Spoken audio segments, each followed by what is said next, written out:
নমস্কার বন্ধুরা, সোমার রান্নাঘরে তোমাদের সবাইকে স্বাগত জানাই।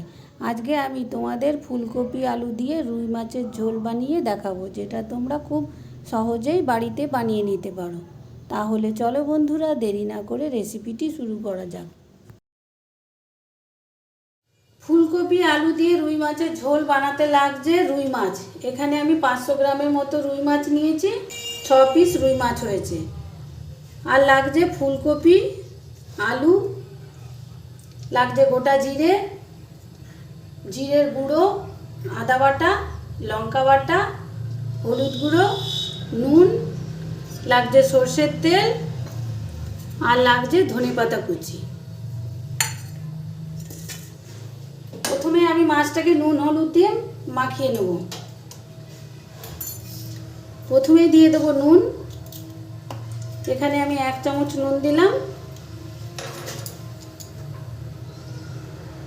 আর দিয়ে দেবো হলুদ গুঁড়ো। এখানে আমি 1/2 চামচ হলুদ গুঁড়ো দিলাম, দিয়ে ভালো করে মাছটাকে আমি মাখিয়ে নেব। নুন হলুদ দিয়ে মাছগুলোকে মাখা হয়ে গেছে ভালো করে। এরপরে আমি ভেজে নেব। গ্যাসে একটা কড়াই বসিয়ে দিয়েছি, এরপরে দিয়ে দেবো সর্ষের তেল। বেশ অনেকটা পরিমাণেই সর্ষের তেল দেবো মাছগুলো ভাজার জন্য। তেলটা ভালো করে গরম হয়ে গেছে, এরপরে দিয়ে দেবো মাছগুলো।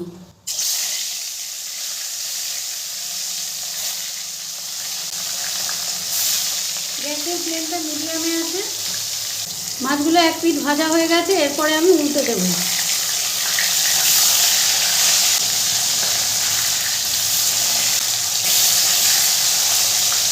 মাছগুলো 2 পিঠ ভালো করে ভাজা হয়ে গেছে, এরপরে আমি তুলে নেব। ওই তেলের মধ্যেই আমি বাকি মাছগুলো এবার দিয়ে দেব। সমস্ত মাছগুলো আমার উল্টে পাল্টে ভাজা হয়ে গেছে, এরপরে আমি তুলে নেব। ওই তেলের মধ্যে দিয়ে দেবো ফুলকপি।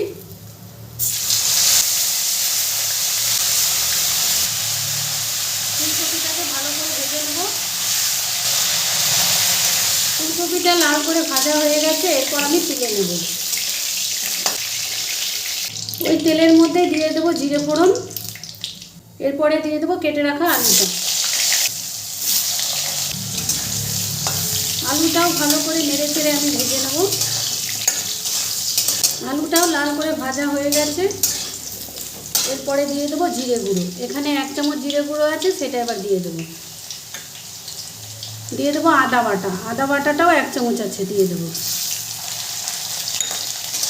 দিয়ে ভালো করে মিশিয়ে নেব। হলুদ গুঁড়ো দিয়ে দেবো এই ছোটো চামচের 1 চামচ। কাঁচা লঙ্কা বাটা আছে 2 চামচ। ঝালটা তোমরা তোমাদের পছন্দ মতো দিতে পারো। এখানে তোমরা শুকনো লঙ্কাও ব্যবহার করতে পারো, শুকনো লঙ্কার গুঁড়ো। আমি শুকনো লঙ্কার গুঁড়ো দিয়ে দিই। মশলার বাটিটা ধুয়ে অল্প একটু জল দিয়ে দেবো। আলু আর মশলাটাকে আমি ভালো করে কষিয়ে নেব। গ্যাসের ফ্লেমটা মিডিয়ামে আছে। এরপরে দিয়ে দেবো ভেজে রাখা ফুলকপিটা।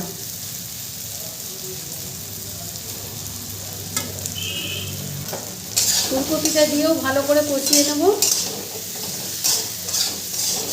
ফুলকপি আলু মশলা ভালো করে কষানো হয়ে গেছে, এরপরে দিয়ে দেবো নুন। নুনটা দেবো পরিমাণ মতো।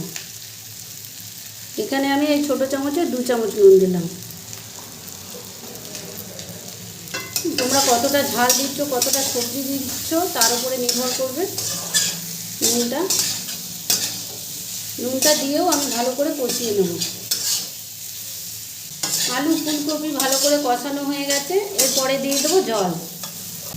এখানে আমি গরম জল ব্যবহার করেছি। রান্নায় যদি গরম জল দেওয়া হয়, রান্নার স্বাদ দ্বিগুণ বেড়ে যায়। আর একটু জল লাগবে। তোমরা কতটা ঝোল পছন্দ করো সেই হিসাবে জলটা দেবে। এরপরে আমি 5 মিনিটের জন্য ঢাকনা দিয়ে দেবো মিডিয়াম ফ্লেমে। 5 মিনিট পর ঢাকনাটা আমি এবার তুলে নেব।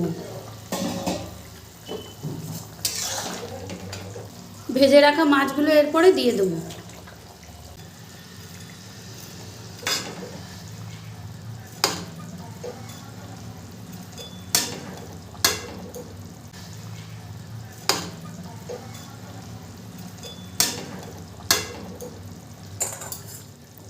এরপরে দিয়ে দেবো ধনেপাতা কুচিটা। আরও 2 মিনিটের জন্য আমি ঢাকনা দিয়ে দেবো। গ্যাসের ফ্লেমটাকে লো করে দেবো। 2 মিনিট পর ঢাকনাটা তুলে নেব। একটু নেড়ে দেবো।